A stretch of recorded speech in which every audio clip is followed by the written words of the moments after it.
Welcome to Get Sleepy, the podcast where we listen, we relax, and we get sleepy. As always, my name's Tom, and I'm your host. Thanks so much for joining me here tonight. We'll take an imaginary adventure into the future and gaze at our neighboring planet Mars as it's being terraformed many years from now. So just get nicely settled into the coziness of your bed, your head and neck gently supported by your pillow and your body, laying in whatever position feels best right now. Our other worldly adventure tonight is full of imagination and futuristic possibilities. Some of my favorite conversations to have and to listen to are those that try to comprehend our frankly incomprehensible universe and what it all means for us as people. Music, of course, we don't know for sure just how rare or how common advanced civilizations like ours might be, but there's a pretty good chance we are one of very, very few, perhaps even the only one in our entire Milky Way galaxy that might be a bit of a scary thought for some, or perhaps for others, it could make life on Earth feel rather insignificant, but perhaps more than that. It gives reason to truly appreciate the fact that what we have here is incredibly precious. If we really are as rare as we think we might be, then I believe we should recognize the importance of protecting and sustaining our world and all the life on it. Music, because we might well be the very thing that brings meaning to an infinite universe, and that includes you listening to my voice right now. We all tend to wonder, what is our purpose, our meaning in this life? Well, perhaps you and yourself are the meaning. The fact that you can comprehend such a thought is profoundly precious and rare in itself. Music, so take a deep breath in appreciating the life that the oxygen provides. And as you release it back out, relax further into bed and know just how meaningful you are. Music, it's time to begin our adventure into the vast expanse of space. So settle down deep into rest and comfort. Our starship, the Orion, is about to take off. Music. And this is where our story begins. We are currently awaiting departure from Phobos orbital station, circling the Martian moon. I am Etsu Ase, your autonomous suborbital assistant on behalf of the Olympus project. Let me be the first to welcome you to Mars. Music. You are among the first generation of terraforming technicians, scientists, and explorers to arrive. Your hard work, bravery, and curiosity will inspire those who live and work on Mars for generations to come. I'm so happy to show you your new home before we arrive at the Mount Elysium colony. I've been tasked with giving you an overview of the project to date, a monumental effort unlike anything in human history. The Olympus project has spent centuries laying the groundwork for making Mars habitable. Music, magnetosphere engineering, orbital mirrors, and planet-wide biological seeding have built an atmosphere. It will be a while before the project is ready to house our Martian pioneers, but you'll be pleased to hear that simulations put the project ahead of schedule. Now, please make sure you're comfortable and settled in for the flight. All systems are green. We are now departing Phobos orbital station. Smaller transport ships like the one you're in now allow safe and efficient suborbital travel around the planet. As we enter the Martian atmosphere, you may feel a gentle rocking. If you need to readjust your position at any time, that's perfectly fine. This flight should be comfortable and pleasant for you. We have now entered the Martian atmosphere from this altitude. You will notice that Mars is still very much a red planet, though the Olympus project has introduced more colors to the palette. From here, you can see that the Martian terrain is unique. The northern hemisphere in places is several kilometers lower in elevation than the southern hemisphere. Much of the northern hemisphere, about a third of the entire planet, is like a large basin, relatively flat and featureless. Southern hemisphere is rocky with significant mountain ranges and land masses. We call this hemispheric dichotomy. We're now hovering over the western coast of Elysium, which will eventually be the biggest island continent. You may notice that the water along the current shore is misting and ribboning. Music. That's because the surface gravity of Mars is a fraction of Earth's, around 38%. Music. While the Olympus project works to fine-tune the atmospheric conditions, water will jump around a little strangely as the terraforming process continues. We are closely monitoring sea level and precipitation, But already we have a growing blue-green ocean that covers most of the northern hemisphere. Let's fly over the area that was once Elysium, Planitia, or the Elysium Plains. We now call this region. The Elysium Channel, the green color you saw from orbit, is actually in the water, not on land, while we've seen a great deal of success with growing lichens. It's the algae that's contributed most to the success of early plant life. Music in the shallow waters of the channel. You can see it close to the surface, hoping to get some of the sunlight that reaches Mars from this distance. The sun isn't nearly as bright as it would be if seen from Earth. Now that we've gained some altitude, look to the north toward the island continent of Elysium. Music Mount Elysium is an active volcanic region about 1.5 times the height of Mount Everest. Back on Earth from here, you can see it has a distinctly mound-like shape, much wider than it is tall. At the top is the caldera, a ring about 14 kilometers in diameter, almost 9 miles, with 2 smaller volcanoes to the north. And further to the south is the channel, and to the north you'll find the Sea of Utopia. The Olympus project honors the legacy of early space exploration, so this name is borrowed from Utopia, Planitia, the Utopia Plains. Music at this distance with blue-green water lapping at the rocky ruby-red shore. We can imagine the way all of these changes will continue to affect Mars. This is a planet with highly variable temperatures and dusty winds. Things will change a great deal as we establish a habitable atmosphere and see more diverse weather systems. Take Mount Elysium. For instance, right now, it's a rocky, dry volcanic mound. But once rainy winds start showering the mountainside, we'll see an increase in erosion, the likes of which hasn't been seen on Mars in about 3 billion years. The last time we believe water flowed freely. Ice and snow will form, and new seasonal variations will herald even more changes, naturally sculpting the red planet music. Even a small increase in atmospheric pressure will radically change what the planet looks like as it evolves alongside its new inhabitants. Music.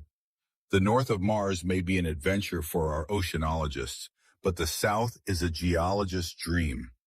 Especially if you study impact craters, we're going to follow the coast now and get a better look to the south. Our craters as far as the eye can see. This is a twin archipelago continent with Hesperia to the east and Meridian to the west. Music somewhere along the coast. Here will be the site of our first colony outside of Elysium. This will allow our scientists easy access to the thousands of impact craters that dot the mainland. Let's touch down here on the rim of this crater so you can have a better view. This is the border between Hesperia and Meridian, the Enotrea Canyons. Music simulations project that this area of lowlands will experience large elevation changes. Music escapements will be carved into thousands of kilometers of smaller channels, which will be eroded away and smoothed by the sea over time. Music to the north, about 700 kilometers, is Iced Bay, where the waters of the northern oceans flap away at the Enotrea lowlands, canyons, and craters. To the south is the Hell Sea, an inland body of water that's filled one of Mars's largest impact sites. Its diameter is about half the width of North America. Back on Earth, water has already begun to wash away the north and south ends of the canyons, depending on the geological activity. From erosion, we expect this area to become fertile marshlands in the future. Music allow me to show you on our view screen, music accessing predictive imaging for the Enotrea Martians. Projected onto your view screen now is an image of what the marshlands could look like in the years to come. Music here, you see a new generation of humans on Mars making their homes on the dark, ruddy high ground. What began as standard issue, prefabricated shelters have been built up and expanded over time. These are people's homes where they were born and where their children will be born, while humans will continue to arrive from Earth on new missions. These inhabitants will be the first planet-born Martian children. Hardy wetland grasses flutter in the Martian wind, and shrubs and trees have made the banks of this section of the channel much more resistant to erosion and flooding. Every morning, the people here climb down the stairs carved into the beautiful Martian rock, to work the rice fields engineered across this span of shallow waters. The rice grown here will go on to feed settlements across the world. A number of fish have been introduced as the water has become healthy and potable, and boats ply the deeper waters. This is a scene of humans and nature forming a symbiotic relationship. Humans carefully cultivate and care for these new Martian plants and animals which feed and even protect them in return over hundreds of generations, thanks to the difference in light, gravity, and environment. These Martians, the plants and animals, will evolve into something different, something distinctly of this planet. Now let us continue our flight. Prepare for takeoff music. We are now soaring over Meridian, the mountainous twin of Hesperia, marked by many small craters. Here, some years from now, large lakes will take the names of the craters in which they are formed. You may be asking yourself the reason for such a distinct difference between the northern and southern hemispheres.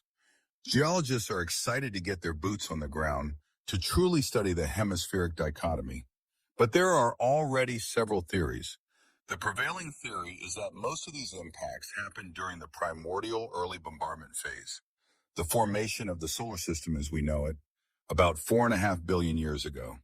At one point in Mars's history, the planet would have been much warmer and tectonically active. Lava flows could have smoothed down much of the northern hemisphere, leaving the other two-thirds of the planet much as it had been, music. The continent of Meridian ends. Here we call this the Chryse Inlet. Located about halfway around the world from Elysium, there are several features that could make this one of the more interesting sections of Mars for settlement. Let me show you why, music.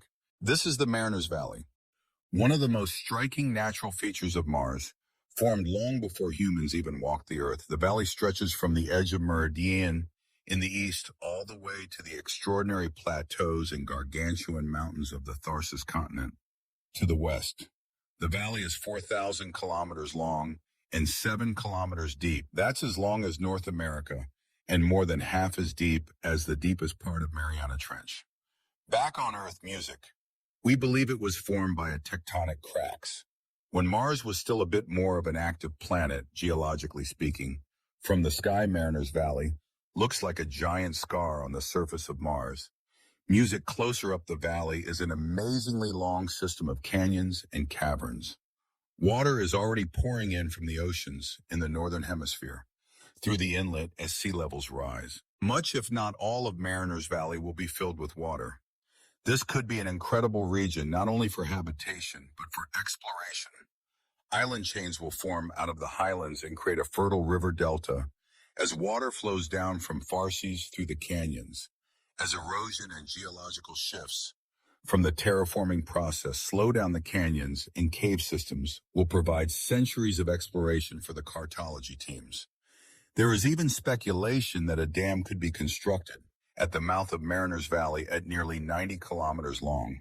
A dam of this size would be a massive undertaking. But then again, people once thought Mars could never support human colonies.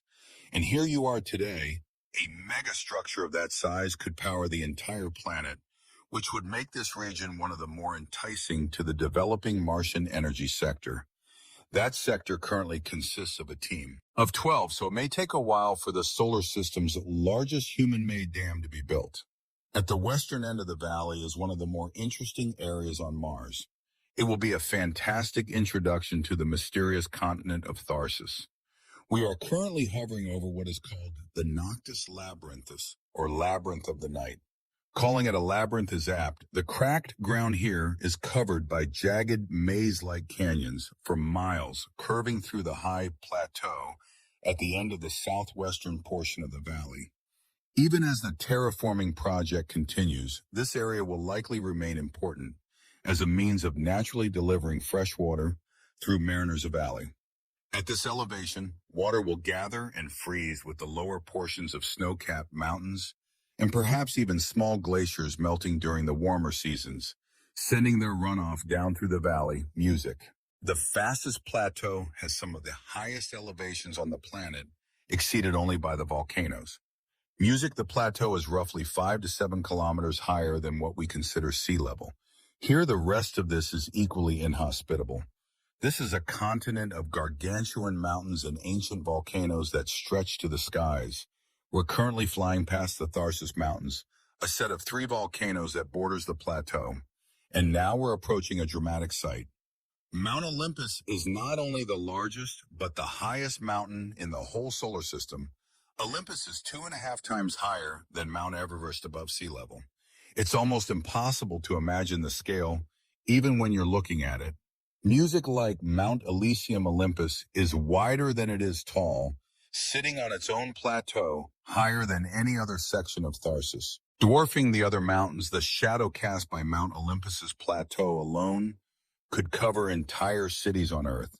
Given the size and scope, the project has placed a moratorium on the ground exploration of Mount Olympus for a staggering 500 years.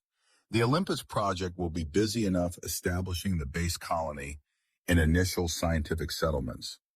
However, this area will be closely monitored, as the last thing anyone wants is a snowslide the size of many Earth mountains. However, this area will also change dramatically in the decades to come. You may turn your attention once more to the view screen, accessing predictive imaging for Mount Olympus. Given the height of Mount Olympus, it is an obvious site for a space elevator or planet to space. Transportation without the use of rockets. The elevator will consist of a cable counterweighted by a platform above the Martian atmosphere that will follow the planet's orbit, music. This will allow safe and easy travel into orbit and back again to the surface. Because of the relative difference in gravity, a space elevator is more feasible on Mars than on Earth, and would offer incredible opportunities for development once space travel technology advances enough. It may be possible to commute to work via the space elevator. You can imagine it now. You sip a coffee on the back porch of your home, overlooking the Hesperia coast. You hop on a transport ship that has you at the space elevator base in a matter of minutes. It then takes you into orbit, where you board an overnight ship to Earth. The next morning, you're enjoying a cup of coffee overlooking the Mediterranean Sea. The Olympus project is here because of people like you. People who look up at the stars in the sky and wonder, what if music the first years on Mars will not be easy. But as we settle into our new home and learn more about it, our understanding of this world will pave the way for future generations. To live in comfort, that understanding has brought us this far and will take us further than we could have ever imagined possible. Perhaps someday future generations will look up at the stars in the Martian sky and wonder, what if music? I hope you found this to be an informative flight over Mars. Music. We're only a couple of thousand kilometers from the Olympus Project's colony at the base of Mount Elysium. Music as we follow the coast where water is flowing for the first time in billions of years. I would once again like to welcome you to